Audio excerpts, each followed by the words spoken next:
Hello, I'm Raglin. This is Not Your Family, Not Your Friend Book Reviews. Book reviews without a conflict of interest. I don't get paid for these reviews. I don't swap these reviews with other authors. Not your family and not your friends, so you can't guilt me into giving you good reviews. These reviews are honest. I hope they're constructive. Keep in mind they're just one person's point of view. The Last Cup, Hockey, Life, Lord Stanley, and the Toronto Maple Leafs. This opens with Jack lying on the ice being resuscitated after having a heart attack while playing hockey. Jack's 80 years old and has played, lived, and loved the game his entire life. The year is 2037, and finally the Toronto Maple Leafs are contenders. They're actually in the Stanley Cup Finals, the first time in 70 years. And who's their opponent? None other than the Montreal Canadiens. Two of Jack's nephews, Andrew and Logan, are members of the Leafs team, and the story is told through these 3 points of view: Jack's, Logan's, and Andrew's. As Jack recovers, he's joined bedside by his friends and old line mates to watch the game.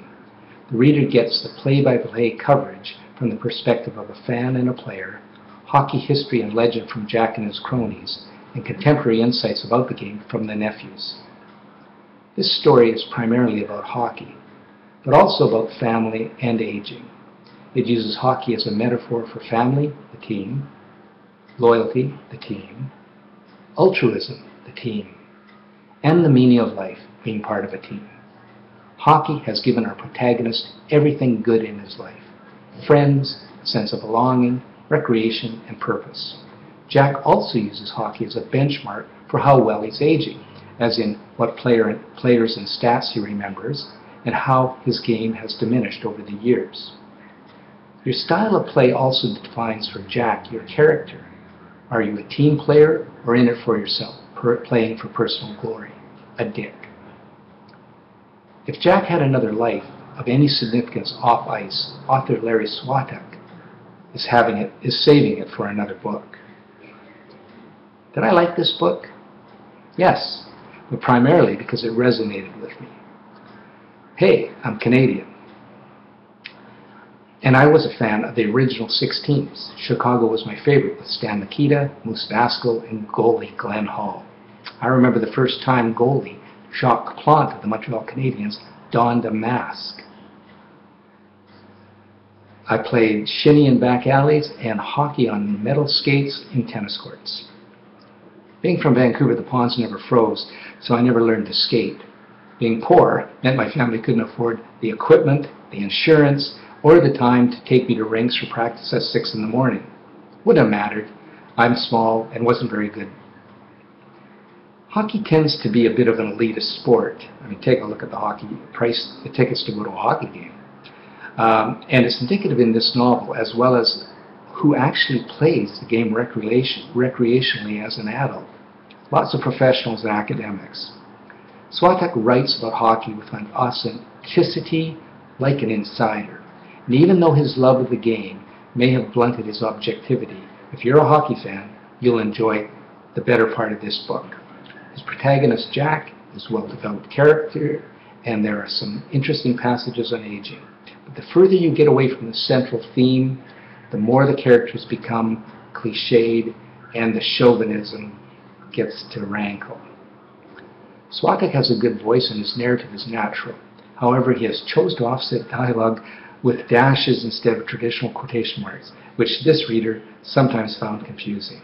Now, I suppose I better get used to this because this similar style is now being used by many acclaimed authors. This novel is set in the future, and the author has some interesting insights as to how the game will develop. Whereas the roster of the original 6 teams was almost entirely Canadian, even though only 2 teams hailed from this country, that's Canada, no longer is the true North the cradle of the sport. Players hail from Scandinavia and Russia, and the American professionals who make up their Olympic team are our equals. One thing he didn't address is the changing face of Canada. Today, 42% of Canadian kids aged 5 to 14 play soccer, while only 22% play hockey, and the gap is getting greater each year. By 2036, there will likely be more Canadians watching the World Cup than the Stanley Cup. This book is on Amazon. I would rate this book as the writing's good. There's no violence, no sex. It's told in the first person from 3 different points of view. And I'd give it the following rating of 4 stars. I liked it. I received this book free from Smashwords as part of my commitment to review the new work of self-published authors. The text version of this review is posted on Goodreads, Barnes & Noble, Books-Like, and Smashwords. Sites where you can win or download free books are listed below. I'd like to thank Larry Swatuk for his hard work and commitment to this worthwhile endeavor. Keep writing, and remember what Nietzsche said, art is a proper task in life.